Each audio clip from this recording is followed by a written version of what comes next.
All right. There are leadership coaches, and then there are leaders who've actually sat in the chair. Hannah Bauer has been a CEO and currently a former board chair. And today, she's transforming organizations worldwide through Maxwell leadership. Hannah, welcome to the Go4CEO channel. How are you? Oh, I'm doing awesome. Thanks for having me, John. Excited to be having this conversation with you this morning. I love it. I love it. Well, I love the background. I'm always, I'm an admirer of photos and books and obviously your own book here that I see there. It's really interesting, right? What we surround ourselves with. I'm still a little bit holiday-ish on my side. We still haven't brought it down yet, but using this space to do the podcast. But look, you're the main feature today, and we always love starting with kind of the ideation, right? Where did this, process start for you? Were you a corporate person? Have you always been an entrepreneur? Give us a little bit of that taste of where Hannah Bauer came from, and then that way we'll speak of other areas that you influence now. Sure. Well, if I would say it's like a lot of it started out of desperation, really Okay. just trying to come up with solutions to a lot of the problems and really learning from mistakes. I think the initial desperation was that desire to live, and that was where a lot of my the hardnomics and the frameworks come is from surviving a heart disease. So it was just the fighting for the breath. When it's the heart is the beat. If the heart's not beating, nothing else goes in Mm, place. So a lot of it is learning to live in an uncertain moment because they didn't know what was going to cost the episodes. They didn't know. I mean, again, when a heart attack comes, it's not something you expect. So things caught by surprise. So a lot of my looking and observation and in trying to find a normal within with something that's not normal really shaped what I'm doing today. Outside of that, then I get into into business, being an entrepreneur, found that a lot of the things in entrepreneurship felt like a heart attack. So, like, if you're really looking at it, between the stress, leadership, teams, all the things that you have to keep up with, the culture aspect, there's all this vital signs and essence to an organization. And then I found myself actually going through a lot of the similar symptoms that I did, except this time I didn't have a heart disease. I was being exercising leadership. And so mm. this is where my frameworks, and I had to go back to the beginning to understand how could I not only help my current team, them come up with the solutions, but really this was something that not only helped our organization, but later on it started to help our industry. And it was utilizing a simple framework. It was really taking a look at the internal alignment, taking care of yourself so you can have that external execution. And that's where the processes and systems came into place. Understanding that failure and mistakes are part of progress. They really are. That's part of my story. And obviously I'm alive here today. So that I'm a result of innovation and I'm a result of collaboration. And that's because before the innovative part happened, there were a lot of mistakes and failures that went along the way, even in the treatment and trying to come up with a solution. But eventually, because the great professionals learned from those failures, it gave birth to innovation that later on, when I learned what it meant 20 years later, it had saved 3,000 other children after me. So I Mm. 100% believe in the frameworks and the methods, and really is something that I'm excited to bring here to leaders and organizations, and for having this conversation with you.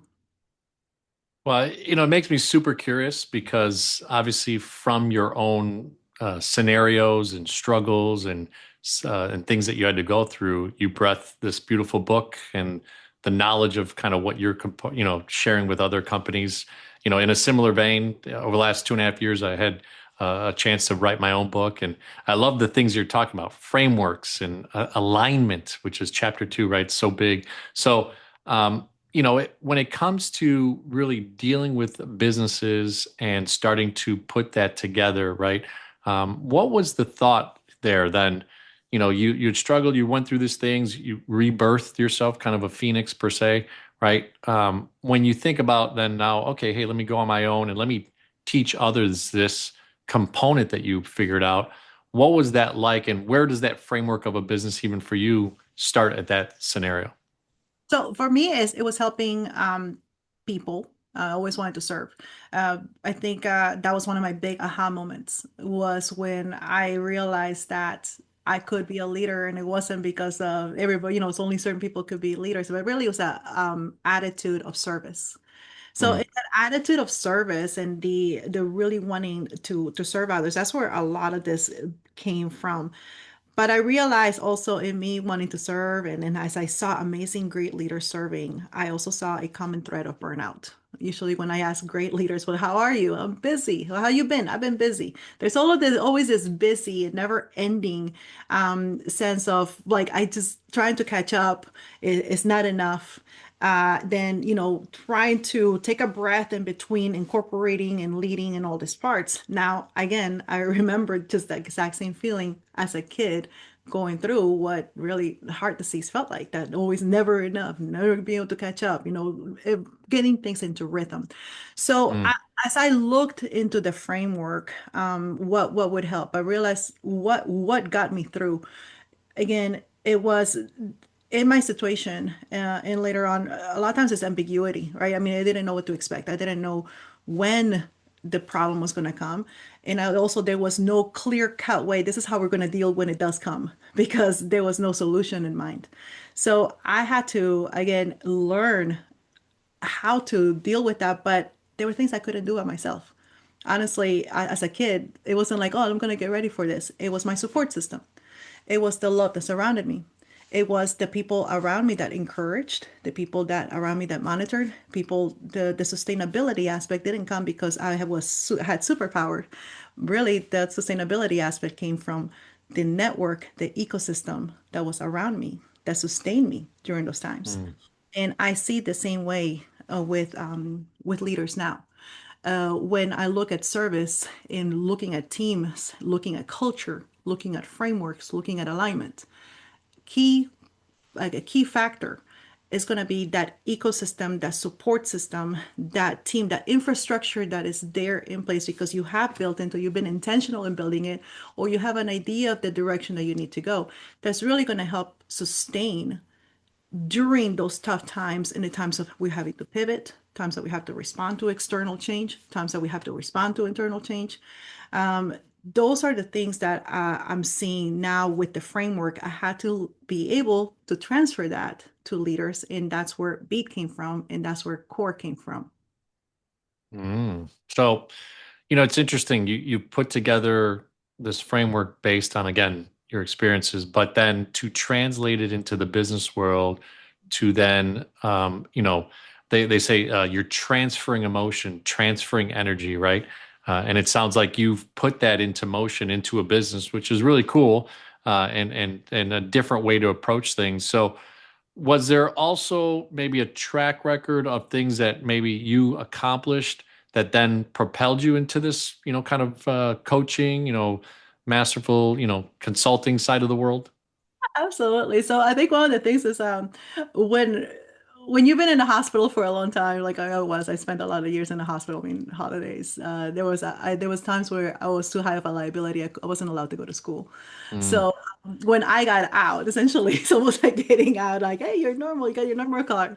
I wanted to do everything, and I did. I went and but I wanted to do everything, and I didn't know where to start. So I started back where the only place I knew. That was the hospital. And I mm, started volunteering. I became a volunteer. I started serving other kids in the hospital. I started then serving other families that had family members in the hospital. And I became addicted to this part of service. I then went on to do health fairs, community health fairs, got involved in the university, got elected to the government association. So now I'm like, president of the Senate as student government in Georgia State. That introduced me to this whole other part of leadership where you're negotiating, you're able to have influence. And I started seeing not only service, but also the influence you had to make change organizational wide. So that started opening my mind on how leveraging networks, connection really came from that. And then that allowed, well, I got to serve at the state level. I then, as a business owner, got to serve at the local business association. I got to serve at the chamber. Then eventually with my business, as I started utilizing the same tools, the same service, the same looking at influence, I was elected in DC in 2014 to the American Association of Publishers, which is Mm, our the leading organization for the entire K through 12 education.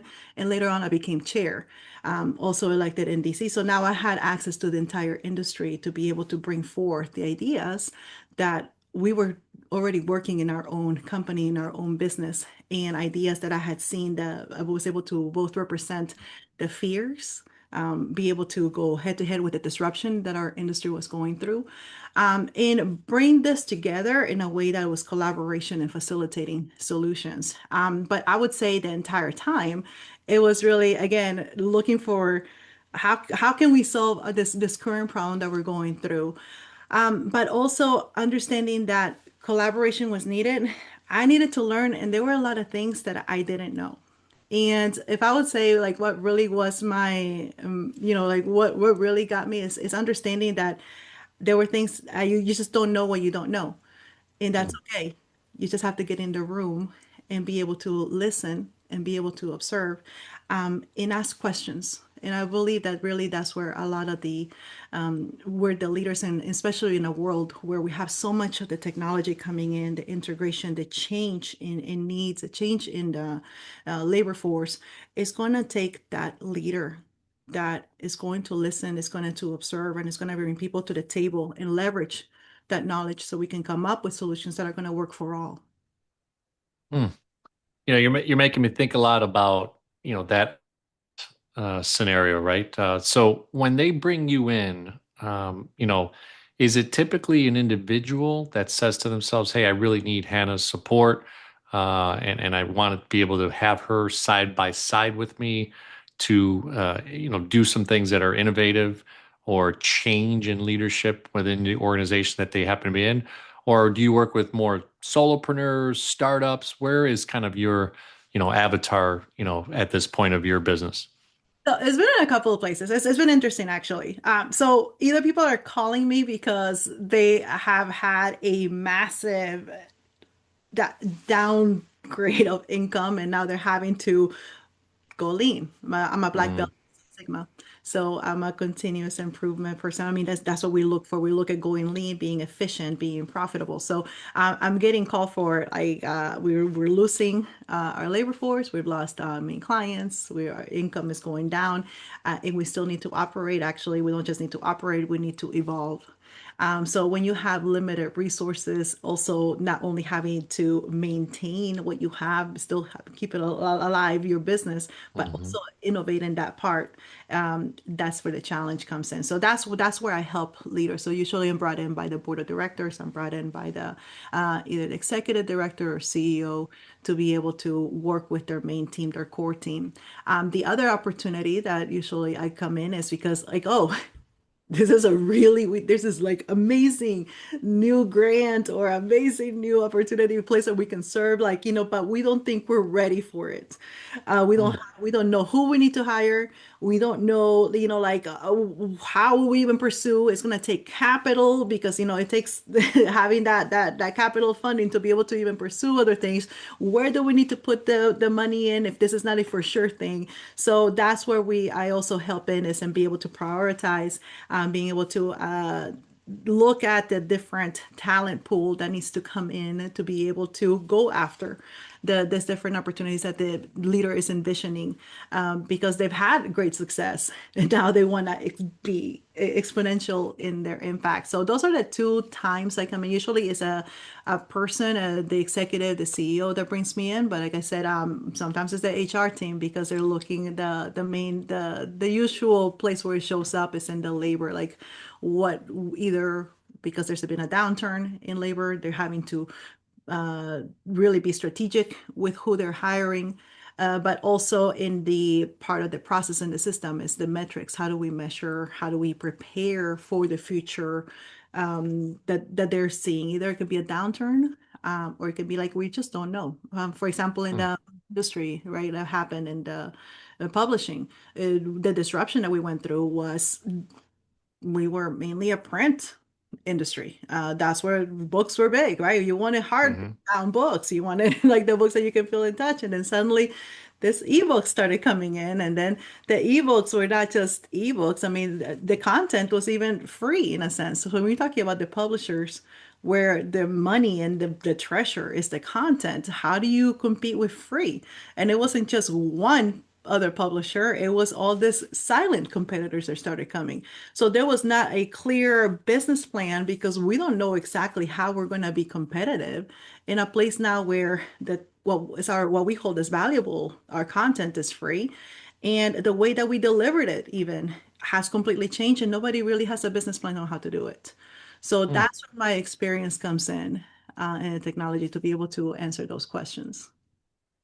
It's interesting because you've had some public service type, backgrounds and interconnectedness from government to business to then, the private sector, right? So it's a confluence of all these ideas and things and experiences that makes you so well suited, right, to go into those scenarios where, like you said, change is evident, change is, needed, leadership is asked for to step up, right, and give a good direction. And it's always neat to be able to have that ability. I'm sure it brings you a lot of joy and experience, right, to be hand in hand with someone. So from that perspective, right, the business, obviously in the consulting side, it's interesting because many experienced people just don't know what to do to start. They feel like, okay, well, I'll plant my LLC flag up in the universe of social media and I'm just going to get business, right? So it looks like you were super intentional. Your network made a big difference, your alignment to certain people. So tell us a little bit about that side, right? And how are you branding? How are you executing development and those areas that, bring in business for yourself? Sure. And I think this you bring in such a key thing because it is a point where at the beginning, especially when you're just starting out, you can either get stuck or even when you've been doing it, you've been grinding it for a bit and things are just not looking the way that you expected them to look. It's you get also stuck. That almost that analysis paralysis, even when every dollar counts, where every a time minute your hour counts, where you're having to put on different hats. So I would say the number one thing for me, and really what I learned through my entire experience, is the power of hope.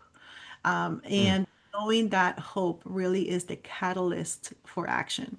Sometimes people think that is like a positive thinking is, and positive thinking is, it can be very passive. It can be like, oh, things will get better one day, or, it's like, hey, so it's all good when things are not all good. And then we have this cognitive dissonance going on in our heads, like, how can I say everything's good when things don't feel good?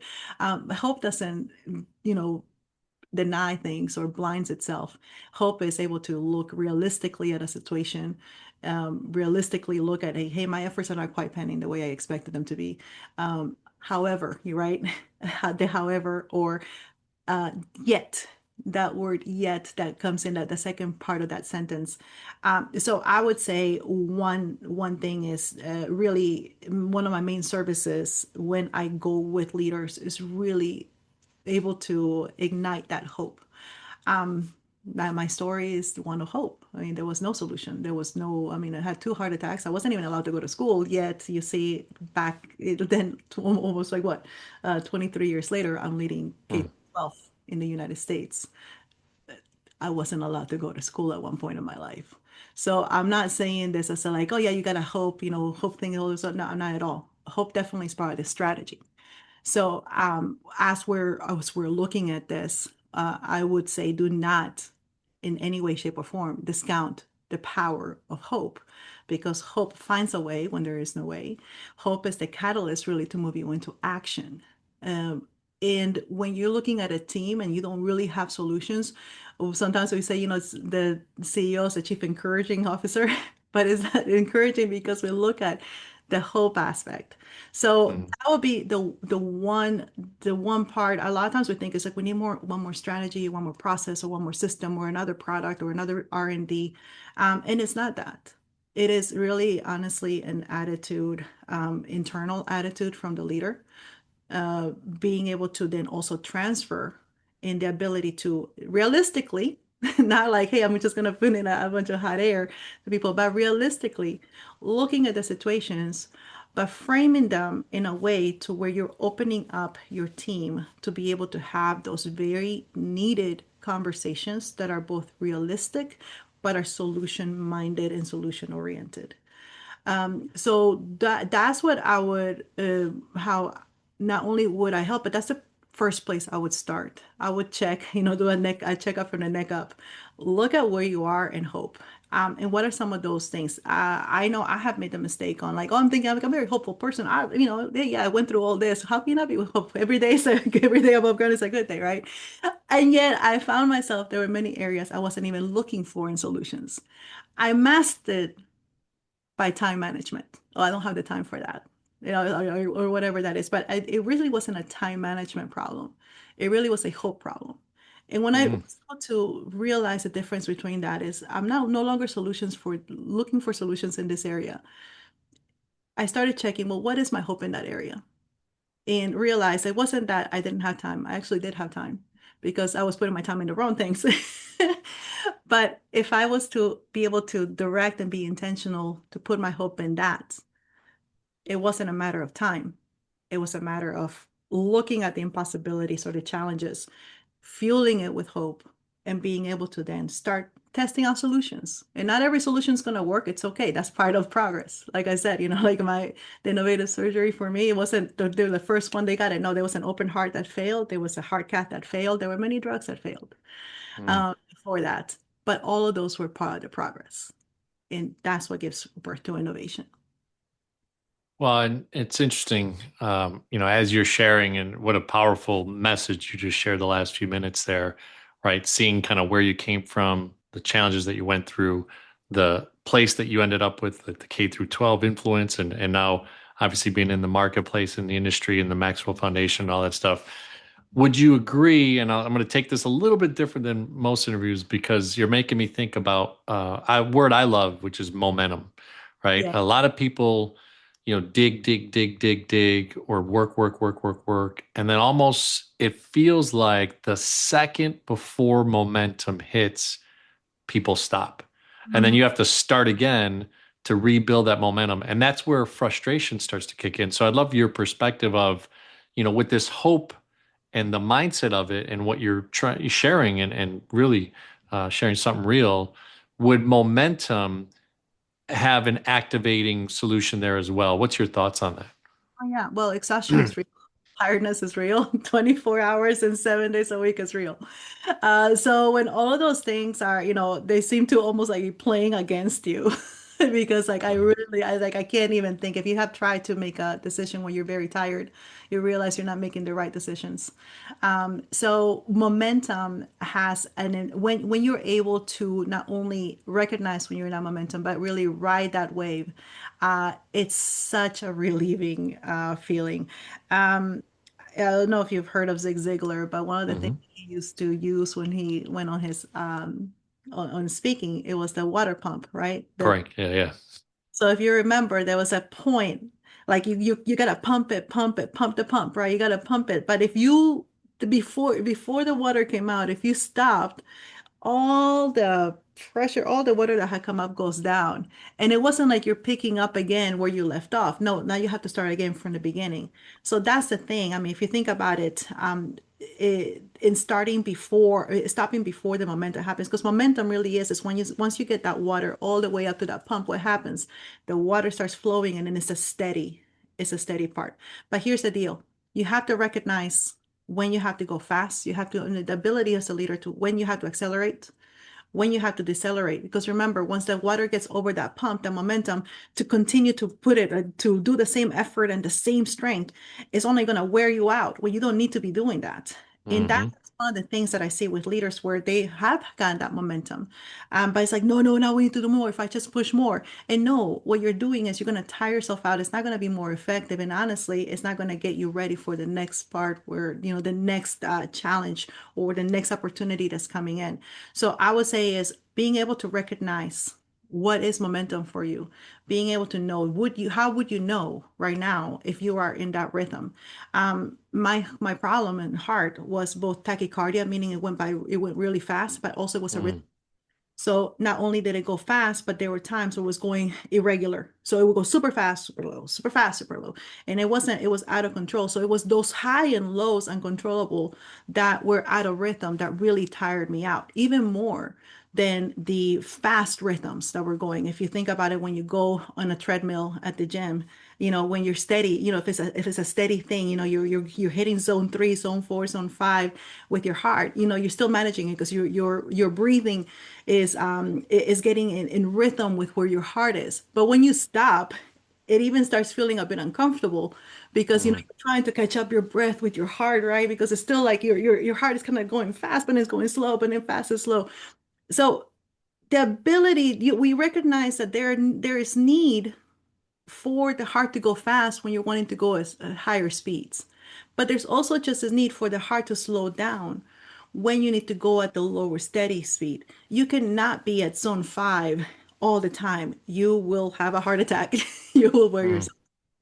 And it's that with the leaders.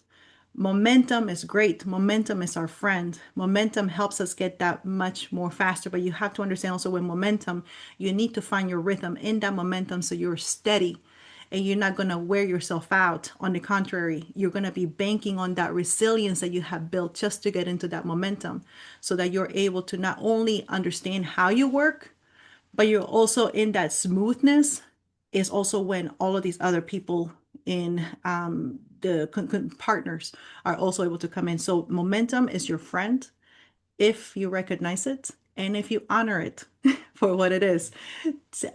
You use it, but you also use the smoothness to be able to rest in that. I love it. You're very inspiring. I can see where a company, a leader brings you in, just the energy that you have, the experiences, the things that you're sharing with them are so real because you've been at the brink of stuff, right? At the brink of, you know, not being around anymore and seeing the change and something not working inside your body, like you said, the catheter, whatever it was. And it's interesting, right? Your perspective is different, yet if people realized that what you're teaching is something that is universal, it's based off of true principles, right? And things that you're doing. So I love it. I think it's really cool. And for those of you out there, Go4CEO community that are trying to build something, think about what Hannah just shared with you, right? She took her viable experiences and turned them into a business, but all throughout her life, she was using stepping stones to go up the ladder, proverbial ladder of meeting the right people, connecting the right dots, aligning with the right people, and then becoming successful in different areas that landed her in this now, current situation that she's at. So, from a perspective of, building a team, or I don't know if you're running the business right now, kind of a solo consultantpreneur style, or have you been able to, or are you planning to grow any team outside of, because I know you're sitting on the Maxwell leadership side of things, but is there a team that you're building, or is it something that you individually kind of go into the business platforms yourself? So I consider myself the strategist, and I Okay. have some amazing coaches and friends. So as we strategize and we look at the different gaps, I'm both able to help in understanding what are the skills that are needed, where is the gap, and serve in the strategy for that. Again, my expertise comes into systems perspective and continuous improvement. And I have other amazing team members that are really good at, for example, onboarding, HR. They're really good Mm. at implementing technology aspects. They're able to look at the tools. So I have a specialized team that is able to go into more detail, but I'm able to help with the strategy and able to connect them with the right people that are going to help them for what they're going to do next. And is this team, placed as kind of 1099 independent contractors, so they help within the process of everything that you implement, or are they on your W-2, or how does that work? Oh, I have both. So I have the ones that, that are more the remote. Some work is needed to be remote. It doesn't need to be that much that hands-on, some of the tactical stuff. And I do have people that are on 1099 that go into the business. Again, subject matter experts. I have a professor, actually, amazing. Individual genius that is able to really get down deep and gritty into the forecast and finances way more than me. You Mhm. definitely don't want me to go into that deep and gritty like he does. But for example, he'll be somebody that would go in person. Also, sometimes there's assessments that are needed. Sometimes there's some metric tools that are not yet developed. So I do have a team that is able to develop tools specific to the organization, looking at the industry, the sector, and the forecast. That is where they want to go, where they see it going next. Like I said, a lot of times the business plans, because ambiguity, like for example, what happened with publishing, it wasn't like, okay, well, this was happening in this is how we've dealt with it before, because there may not have been a before, but sometimes there's an adjacent industry that has, or for example, Mm. it was like the media industry. If you remember back when we had the cassette tapes, they went into CDs, and then we went into the single, right? You could just get the single song, and then from the single song, well, it became like, hey, you can download, and then download just the songs that I want, and then, so those things. So if you look at the evolution, the publishing print industry didn't go through that, but we were able to learn from the media what had happened with them, and in a sense to start looking at business plans like that. So I'm able to help also organizations do that, and that's what I do with my team, is looking at some adjacent industries, so looking at forecasting, looking at division, looking at what is going to go, where the trend is coming from, because we have to be aware of those trends, and some things that you may not think is your business are actually the business that you're in, or the way that the future of your business is going to look like. Hmm. Yeah, you're making me think a lot about obviously the AI aspect of it, and how you could take large language models and a ton of data that would take us thousands of hours as human beings to go through and instantaneously kind of get you some perspective on that. So I'm assuming you're probably using some of those tools. Has that changed over the last probably 6 to 12 months? Oh my goodness, it has changed. I mean, I don't think there's a single industry, even businesses that don't want to deal with AI or having to deal with AI. Yes, it's changed a lot. But here's the deal. I think the danger that we run into that is where we start not only losing confidence in our leaders, because Mm. it's, I can no longer make this decision. Let me see what AI says, what decision I should do. So then, Mm. really, who is really running the business? So I still am 100% committed to the governance of the organizations, equipping those leaders and having especially the confidence and being able to utilize the group learned, overall the culture that really dictates those tools. The other part that I'm seeing with the tools again is not only the lack of confidence, but really having to use the subject matter and their experience. You still, at the end of the day, the human has to be the one that makes a decision. The human Mhm. does need to know enough. There's certain things that I see it come out, it's like, hey, it doesn't feel quite right. If some people may call it gut, some people may call it like, hey, just like, I just annoying, I know, but that also comes with experience. That also comes as something that needs to be transferred down. So yes, the tactical aspect can be done with the AI tools, and it should be, right? I mean, we want higher level thinking, but that higher level thinking still, the governance and the authority belongs to the human. And that is where I'm very animate about that. I'm able to like the leaders and not look at AI as like, oh, something that I just don't have to do. Just like you wouldn't just hire somebody and let them do their own thing.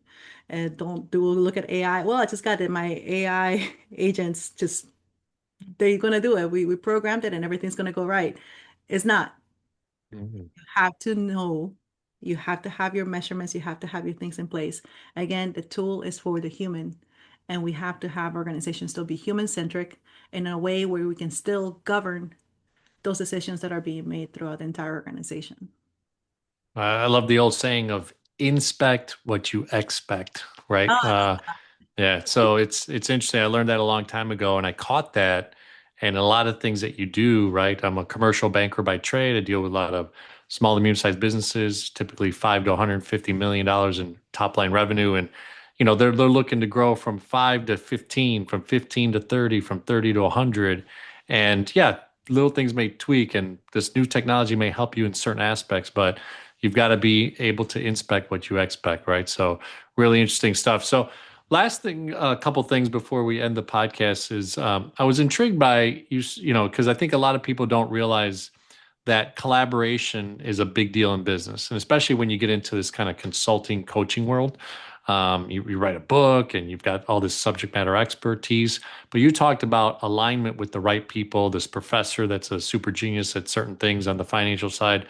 What does that look like for billing wise, right?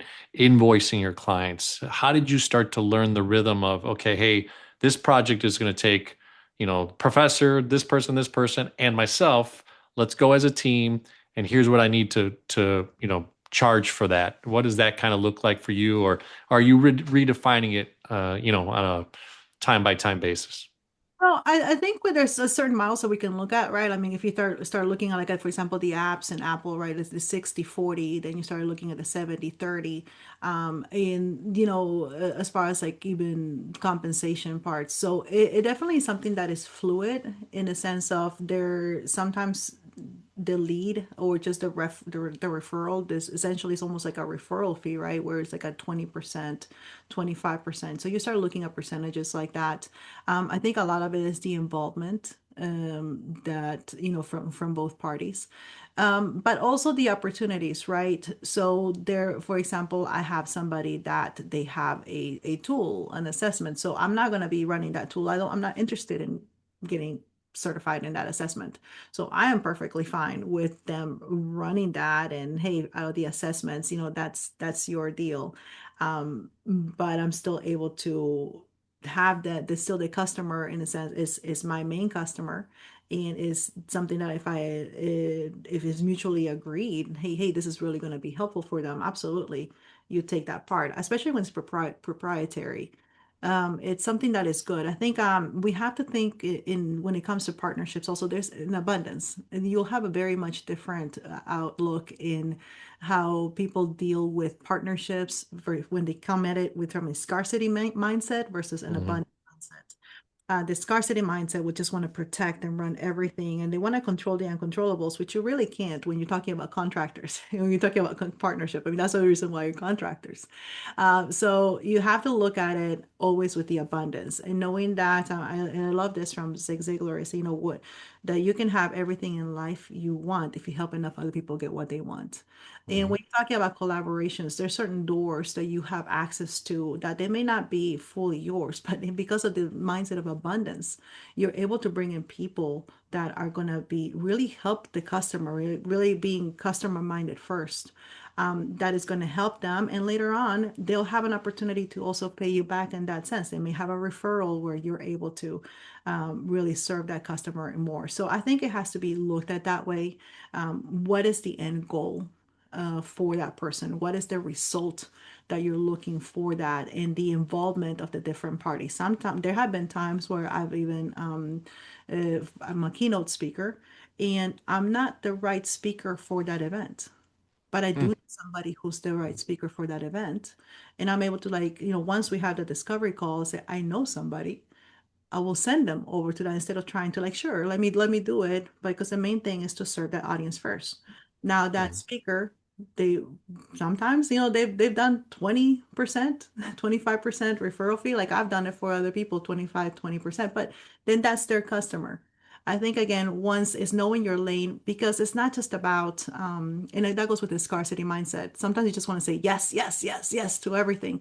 And then you're running on these fumes and then you're really out of your zone. And next thing you know, you've been saying yes to everything and you really don't know what your core is. That Mm. makes it to not be operating in your purpose. You're not really operating at your best and you're not being fulfilled. Again, it goes to having fun, having excitement in what we do, growing in our strength zone, and being abundant and being humble. And really a confident leader is able to invite other people to the table. And that's going to work for all. It honestly is, especially for my solopreneurs. Because I mean, I've run into both, right? run into a lot of people that want to take everything, or just like, hey, you'll get a little 5%, and they'll take the 95%. It's like, you know, there have been times, right? I mean, you start looking at as an entrepreneur, you can wake up unemployed every day. Essentially, you're making a case for like, hey, this is how I can serve you. But really, the aligning with people that have that abundant mentality and understanding, like, hey, we really want to do what's going to be best for this customer. Really, is going to be what's best for our community, for our ecosystem. Because when they win, we win. When I'm able to refer somebody that does a really good job, I'm going to look good. Hmm. I'm gonna be the one, and then they may come for me for something else.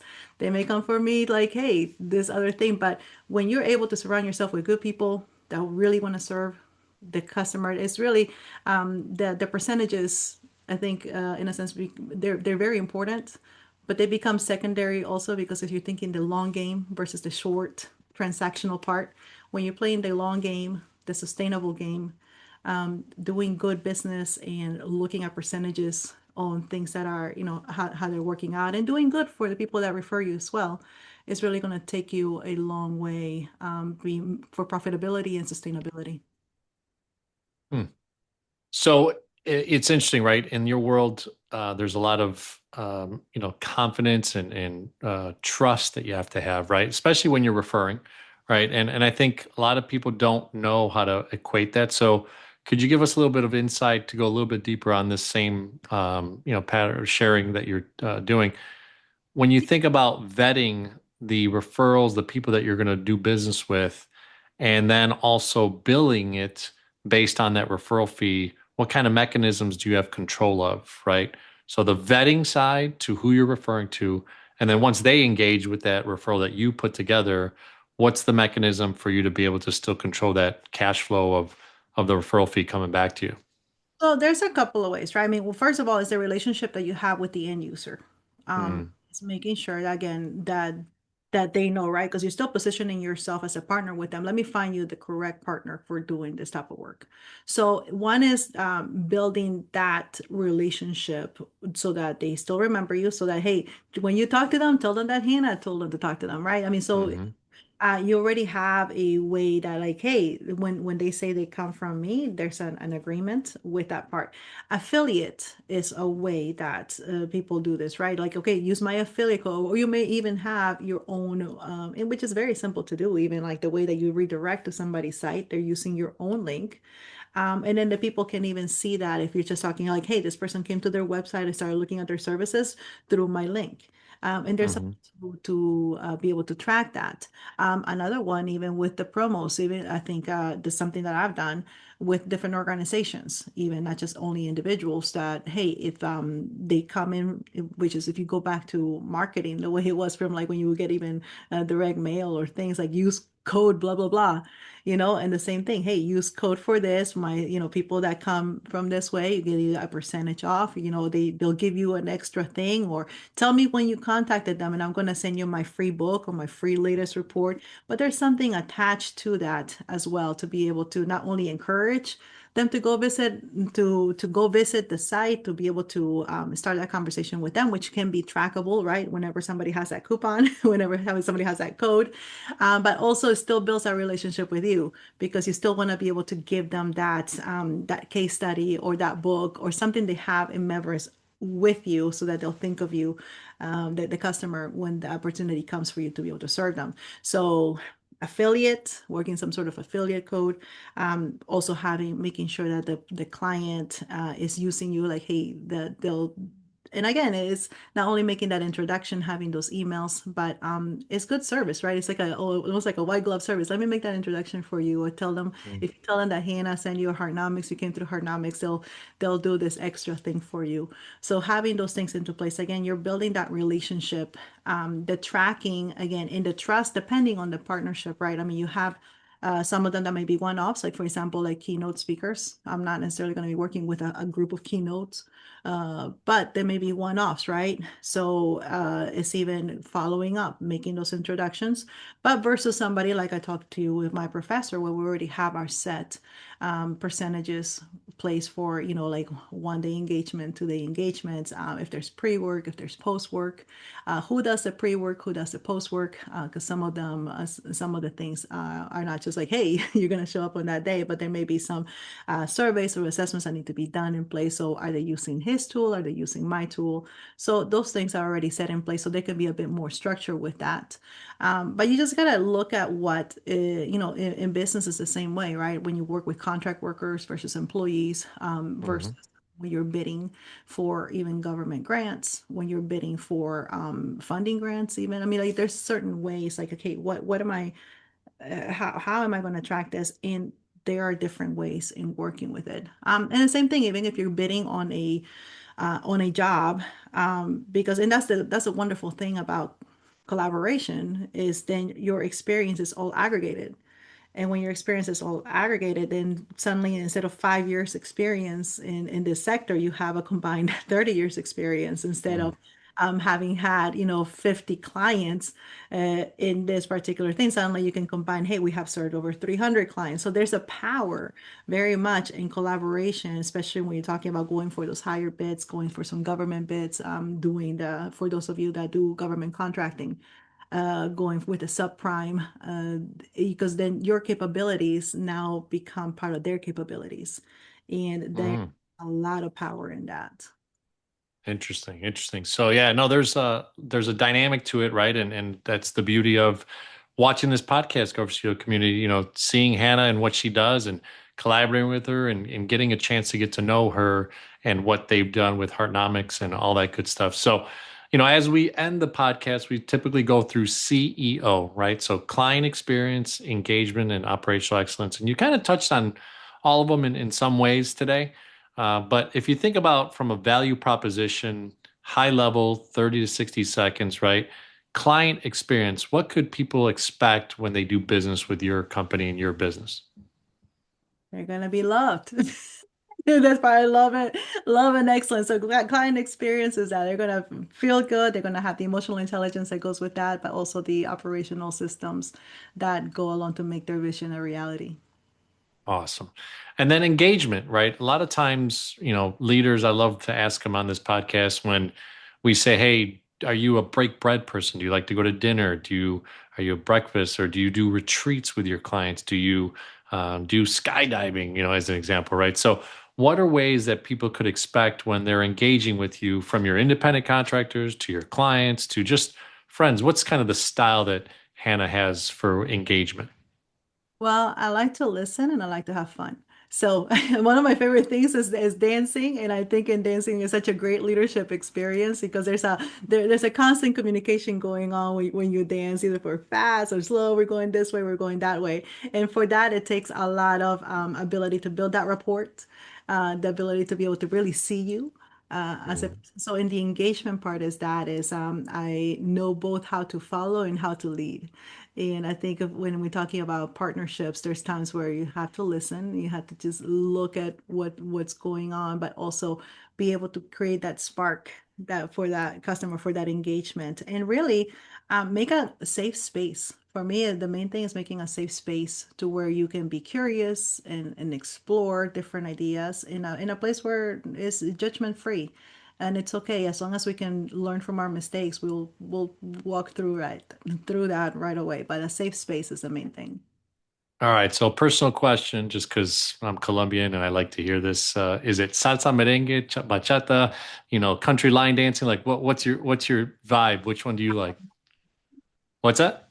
Salsa, merengue, reggaeton, of course, but no, salsa is. All right, awesome. Well, there you go. So, if you see her on the dance floor, always ask, right, politely, "Hey, can I have this dance?" Right, and go out Yeah. and. But it is such a rhythmic scenario, right? Like you see some couples, man, that just move and flow, and it's such a beautiful art. And then obviously, sometimes it takes a little bit initial steps to get to know someone when you're dancing with them. So. Gosh, and the dancing does tells you so much. For example, I just went to Buenos Aires on a transformational trip. We were Wow. training leaders there, and we got, one of the things was we had to learn the tango, of course.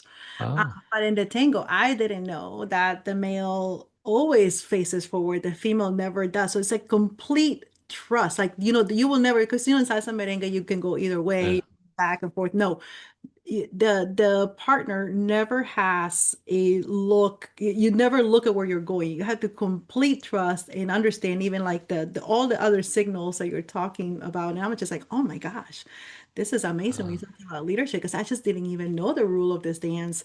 And really the trust, and that's what you're saying, like all this tango, the one partner is always blinded to what direction they're gonna go yeah. completely. But dancing to me is, you have to know when to lead, you have to know when to follow, you have to know when to go fast, when to go slow, in a rhythm. And that's, I think that's completely, that's what leadership in a nutshell. You gotta be in Yeah, rhythm. no, I love it. I love it. You know, like my mom, full Colombian, definitely loved to dance, and she was always very encouraging. Hey, get out there, do this, stuff. So it's part of my life, the dancing side. So last one is operational excellence. When you think about the tools that you're using right now, the way that you're staying connected with your clients or just organized, any tools that you're using in your business from operational excellence. Well, first of all, calendar. Okay. But no, operational excellence. Um, we can be bombarded with tools, but you really have to know Mhm. what are the tools that you need. Operational excellence to me is not about having more, it's about having less, especially when in a world where you have an app for everything. So, operational excellence, again, is not about not only the adoption of tools that are going to help us, but really, in a way, the burning away of things that we're no longer going to use, and they have to be simultaneous. You cannot just keep on adding and adding, and we'll get to the other things later. We'll see which one works. No, you got to have that plan, because it's kind of like a house, right? You keep on buying stuff and you don't get rid of stuff, you're going to have a huge room that you cannot walk into. So, and I see that especially affecting sales teams. So many apps, so many things. So operational excellence is one that is both looking at the processes that are for the things that need to get done, but also you're looking at the systematic impact of those processes when implemented and who all is going to be impacted by that. So looking at the tools, excellence again is going to require not perfection, but it's going to require the ability to be able to catch those mistakes. So the best way also when looking at tools is, how, if this is not working for us, how will we know? And if it is working for us, how will we know? And everybody needs to be able to answer it the same way.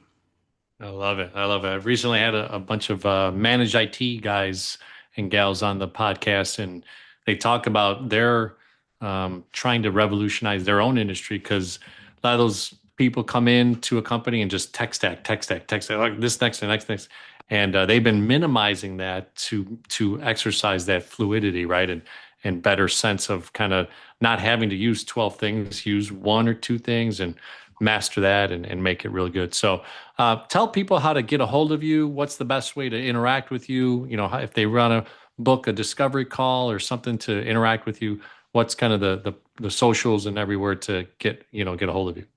Sure. Well, thanks for asking. LinkedIn is probably my main one. I'm very active there under Hannah Bauer. Also, you can go on my website, heartnomics.com. And the Heartnomics is the economy of the heart. So it's spelled HEARTNOMICS.com. And I have there an assessment that you all can use. An individual one is a free one for alignment. So for those of you that are interested in the alignment part, how am I doing with my heart leadership? There's a nice pulse check there for you all. I love it. I love it. Well, hey, alignment is chapter 2 in the book, the 4A formula, untangle any challenge and think like a CEO. So just came out in October. Thank you so much, Hannah, for coming on the Go4CEO channel. And if you haven't subscribed to the channel, this is the moment. Go ahead and hit that subscribe button, hit the like button, share this conversation that Hannah was on. And we're looking forward when it posts out there into the social media world that you interact with Hannah and get a chance to get to know her even more on her website, on LinkedIn, and many other different places. So thank you so much, Hannah, for coming on the Go4CEO channel. Thanks for having me.